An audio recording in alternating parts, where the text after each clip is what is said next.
La route du thé. Le pays est le 3e producteur au monde et c'est bien sûr d'ici que vient le fameux thé de Ceylan. On va vous emmener dans les plantations sur les hauteurs de l'île. On va suivre un acheteur français. On va aussi découvrir que cette plante mythique se négocie à la bourse comme un métal précieux.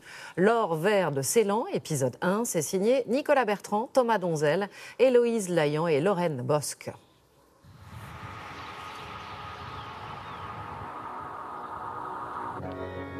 C'est un mélange de brume écossaise et de végétation tropicale. Sur les hauteurs du Sri Lanka, la carte postale s'affiche en une seule couleur. Ici, tout est vert. La couleur de ce drôle d'arbuste qui s'étale aujourd'hui sur plus de la moitié de l'île. Depuis 150 ans, le thé est l'or vert du pays et attire les acheteurs du monde entier. Là, c'est émouvant de voir les plantations qui sont à perte de vue. Le voyage débute 200 km plus tôt, à Colombo, la capitale.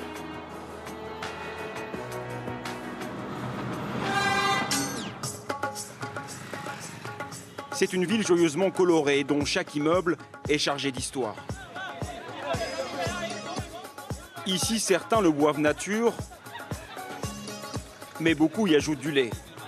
Héritage britannique, bien sûr. Le thé est partout. Il représente un énorme marché. 300 000 tonnes produites chaque année, 1 million d'emplois directs. Dans les entrepôts du principal exportateur du pays, on stocke du thé, mais aussi beaucoup de fierté.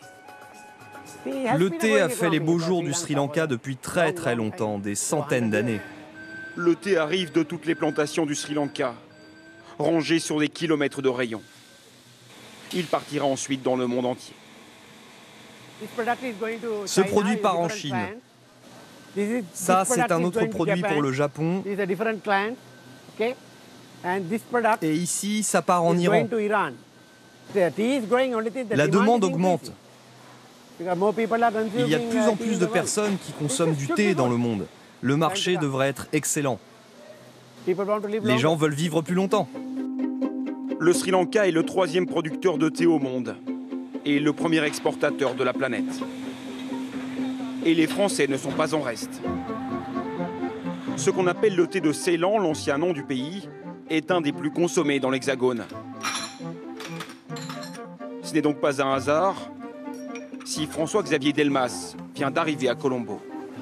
Combien de thé allons-nous tester? Le Français est à la tête d'une quarantaine de boutiques de thé, en Europe et aux États-Unis. Aujourd'hui, il est à la recherche de nouveaux produits. Bon, alors, je sais très bien en regardant les thés qu'il y en a certains qui m'intéressent plus que d'autres, mais pour moi, c'est le plaisir. C'est enfin goûter le thé, c'est quand même un des moments les plus agréables. Et à Colombo, je vais pouvoir trouver chez différentes personnes un choix assez important, une sélection de tout ce qui existe dans le pays. La dégustation commence, et comme pour le vin, c'est plutôt bruyant. Cela s'appelle la rétro-olfaction, et cela permet de décupler les odeurs, les saveurs ou les arômes. Et en cas de coup de cœur, il ne reste plus qu'à passer commande. Celui-là sera en vente aujourd'hui. Donc si vous voulez faire une offre, vous pouvez l'acheter. Pour les achats, il y a à Colombo un sanctuaire, sorte de temple du thé. Ici, les courtiers spécialisés participent chaque jour à des ventes aux enchères et n'entre pas qui veut. Alors déjà, vous n'avez pas le droit d'y rentrer, donc il n'y a que moi qui ai le droit d'y rentrer. Je ne peux y aller qu'avec quelqu'un qui est assermenté pour pouvoir y acheter le thé. C'est lui qui est responsable de moi, donc si jamais je me prononçais un mot à l'intérieur, il pourrait être banni, lui, des enchères et ne plus avoir le droit d'exercer. C'est quelque chose d'extrêmement strict. Un caméraman local a pu filmer ces quelques images dans la salle des ventes. 3000 tonnes de thé s'échangent en quelques minutes. À peine le temps de reprendre son souffle. Ils ont vendu 3000 lots, c'est à peine croyable. François Xavier n'a rien acheté aujourd'hui. Le Français a une autre idée derrière la tête.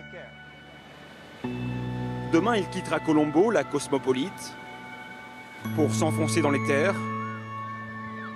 Au cœur de l'île du thé, il espère trouver le nectar de ses rêves. C'est un pianiste d'exception qui nous fait voyager.